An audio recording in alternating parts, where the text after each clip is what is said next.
লন্ডনে professor doctor Mohammad Yunus ও বিএনপির ভারপ্রাপ্ত চেয়ারম্যান তারেক রহমানের বৈঠক রাজনীতির জন্য টার্নিং পয়েন্ট হতে পারে বলে মন্তব্য করেছেন বিএনপির মহাসচিব মির্জা ফখরুল ইসলাম আলমগীর। মঙ্গলবার দুপুরে রাজধানীর গুলশানে বিএনপি চেয়ারপারসনের রাজনৈতিক কার্যালয়ে সাংবাদিকদের সঙ্গে আলাপকালে তিনি একথা বলেন। মির্জা ফখরুল বলেন, প্রধান উপদেষ্টা ডক্টর মোহাম্মদ ইউনূসের সঙ্গে বিএনপির ভারপ্রাপ্ত চেয়ারম্যান তারেক রহমানের সাক্ষাৎ হচ্ছে আগামী 13 জুন। লন্ডনে স্থানীয় সময় সকালে এই বৈঠক অনুষ্ঠিত হবে।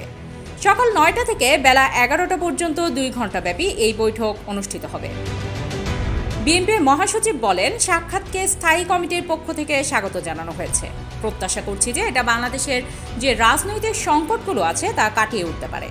একই সঙ্গে ব্যক্তিগতভাবে মনে করছি সাম্প্রতিককালের রাজনৈতিক যে প্রেক্ষাপট এ অবস্থায় সেটি একটা বড় ইভেন্ট। এটি একটি টার্নিং পয়েন্ট হতে পারে। যদি সবকিছু সঠিকভাবে চলে তাহলে নিঃসন্দেহে এটি একটি টার্নিং পয়েন্ট হতে পারে। সরকারের প্রধান উপদেষ্টা যে হোটেলে থাকবেন সেখানে এই সাক্ষাৎ অনুষ্ঠিত হবে। সাক্ষাৎ হওয়াটা একটি বড় ইভেন্ট বলে আমি মনে করি।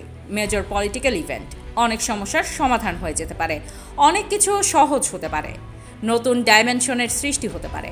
এটা নির্ভর করবে আমাদের নেতৃবৃন্দের উপর যে তারা এটি কিভাবে সম্ভাবনার দিকে নিয়ে যাবে।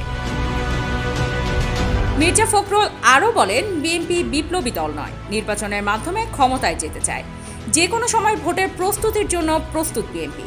এর আগে সোমবার গুলশান কার্যালয়ে বিএনপির সর্বোচ্চ নীতি নির্ধারণী ফোরাম জাতীয় স্থায়ী কমিটির বৈঠক অনুষ্ঠিত হয়। এতে লন্ডন থেকে ভার্চুয়ালি বৈঠকের সভাপতিত্ব করেন দলটির ভারপ্রাপ্ত চেয়ারম্যান তারেক রহমান।